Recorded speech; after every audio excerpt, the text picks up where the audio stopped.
नमस्कार दोस्तों। आज हम जिस विषय पर बात कर रहे हैं वो है इनफर्टिलिटी से जुड़ी हुई भ्रांतियां। बच्चा ना पैदा होने से जुड़ी हुई बहुत सारी भ्रांतियां हमारे भारत समाज में प्रचलित हैं और उन पे आज हम बात करेंगे। पहली बात हम शुरू करते हैं इनफर्टिलिटी के टाइप से, क्योंकि ये पता होना बहुत जरूरी है कि इनफर्टिलिटी किस टाइप की, ताकि मैं भ्रांतियों को तभी दूर कर पाऊंगा। पहले आप इस चीज को समझिए कि प्राइमरी इनफर्टिलिटी क्या है। अगर एक साल तक कोई रिलेशन जिसमें संभोग किया जाता है, रेगुलर संभोग किया जा रहा है बिना किसी कॉन्ट्रासेप्टिव के, बिना किसी प्रोटेक्शन के, और पूरा साल भर तक नियमित ये चीज़ रहती है, अर्थात किसी रिलेशनशिप में अगर लंबे समय तक, एक साल तक बिना किसी कॉन्ट्रासेप्शन के, बिना किसी प्रिकॉशन के लगातार सेक्स रखा जाता है और बच्चा नहीं ठहरता है, तो ये है प्राइमरी इनफर्टिलिटी।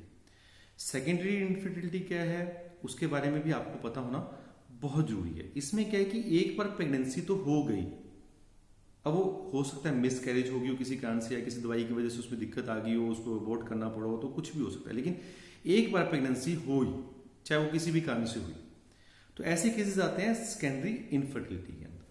तो पहले तो इसके अंदर डिफ्रेंशिएशन होना बहुत जरूरी है।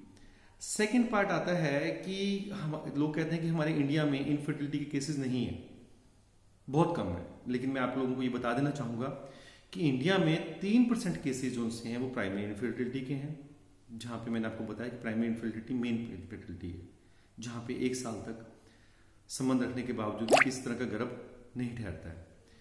सेकेंडरी इनफर्टिलिटी के केसेस 8% हैं। मतलब कहने का मतलब है कि 100 में से 3 लोगों को इनफर्टिलिटी जो सी है वो है प्राइमरी, और 8 लोगों को जो इनफर्टिलिटी है वो है सेकेंडरी, अगर 100 लोगों की बात करते हैं हम लोग। दूसरी भ्रांति क्या आती है कि बोला जाता है कि ये समस्या सिर्फ महिला की है, औरत की है सिर्फ। तो ये मैं कहना चाहूंगा ये बिल्कुल गलत है। ऑलमोस्ट 1/3 केसेस में हमारे पास जो से मिलते हैं, 1/3 केसेस में कारण औरत है, 1/3 केसेस में कारण आदमी है, और बचे हुए लास्ट 1/3 केसेस में कारण का पता नहीं चलाया जा सकता। इसलिए किसी एक पुरुष या स्त्री में किसी को भी ब्लेम करना ये गलत रहेगा, ये बिल्कुल गलत है।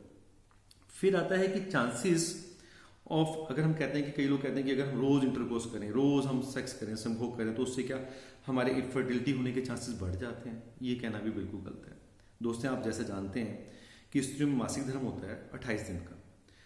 अगर संभोग 11वें से लेकर 20वें दिन किया जाता है, जब ओवम मैच्योर होता है, मंडा मैच्योर होता है और वो ट्यूब में आता है, तो आगे नीचे फर्टिलाइज होता है यूट्रस के पास आके। तो अगर ऐसे टाइम पे संभोग किया जाता है तो ऐसे टाइम पे बच्चा पैदा होने ठहरने के चांसेस पूरे हैं। लेकिन अगर रोज करते हैं तो उसका कोई मेरे हिसाब से मुझे ऐसा यूज नहीं लगता। लेकिन एक्चुअल यूज है वो मासिक धर्म के 11वें से लेके 20वें दिन के बीच में।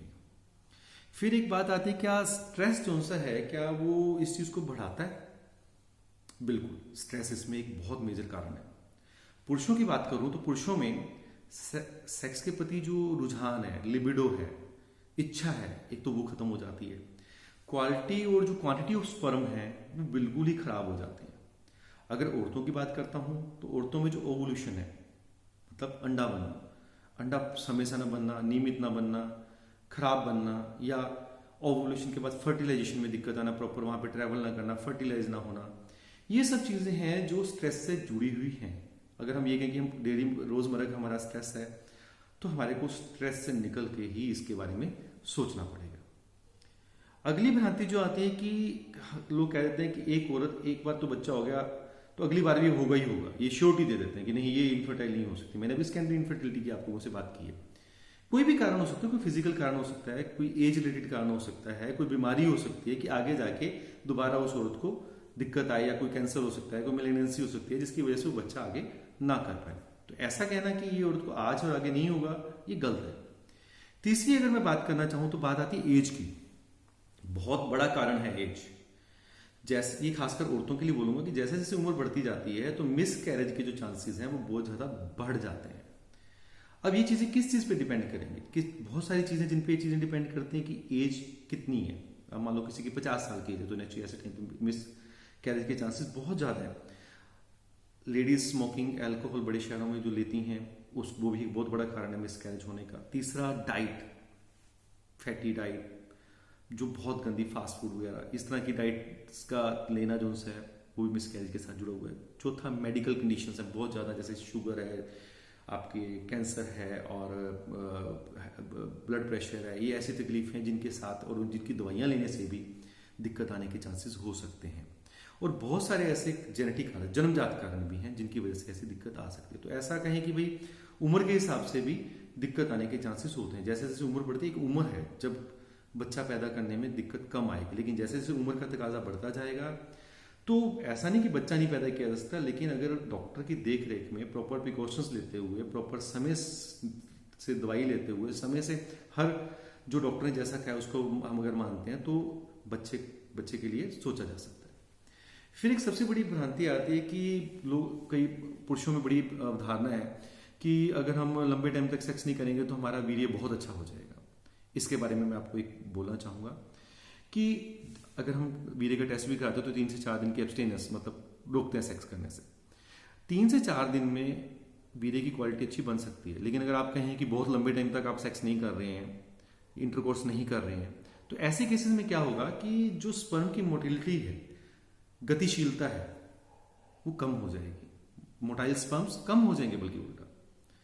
तो एक और चीज आता है कि एक कई लेडीज का क्वेश्चन होता है कि अगर मैं बहुत लंबे टाइम से कॉन्ट्रासेप्टिव पिल ले रही हूँ या बहुत ज्यादा कोई प्रिकॉशन ले रही हूँ तो ऐसा करने से ऐसा तो नहीं कि मैं बच्चा ही नहीं आगे पैदा कर पाऊंगी या मेरे अंदर ऐसी संरचना हो जाएगी कि मैं कुछ कर नहीं पाऊंगी, बच्चा नहीं हो पाएगा मुझे। ये एक बहुत गलत अवधारणा है। होता है क्या है, जैसे ही आप ओरल कॉन्ट्रासेप्टिव पिल को छोड़ते हैं तो जो हार्मोन्स हैं वो अपने नॉर्मल लेवल पे आने शुरू हो जाते हैं और ऐसी स्थितियों में 1 साल के अंदर, छोड़ने के 1 साल के अंदर अंदर बच्चा हो सकता है और पूरे चांसेस हैं, अनटिल अनलेस कोई ऐसी मेडिकल कंडीशन ना हो।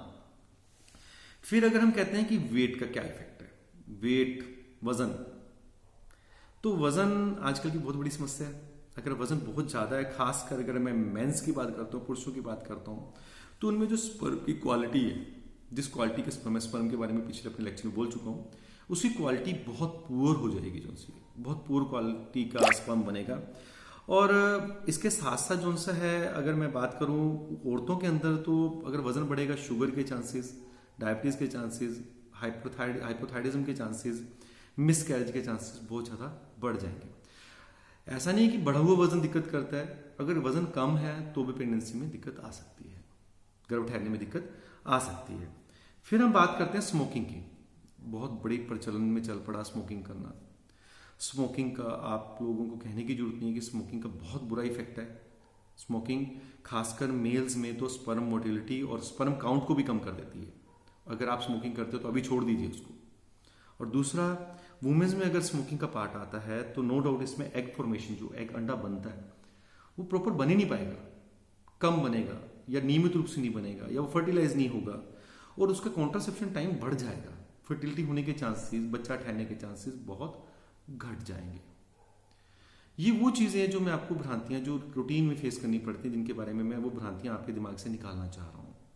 अगर फिर भी आपके मन में कोई सवाल या क्वेश्चन है तो आप अपने जो जिससे आप सलाह करते हैं, जिस डॉक्टर से, गायनेकोलॉजिस्ट से या ऑब्स्टेट्रिशियन से, तो उससे संपर्क करें और अपनी बात को अंदर मत रखें और अपनी बात को पूछें ताकि उस चीज का सोल्यूशन हो सके।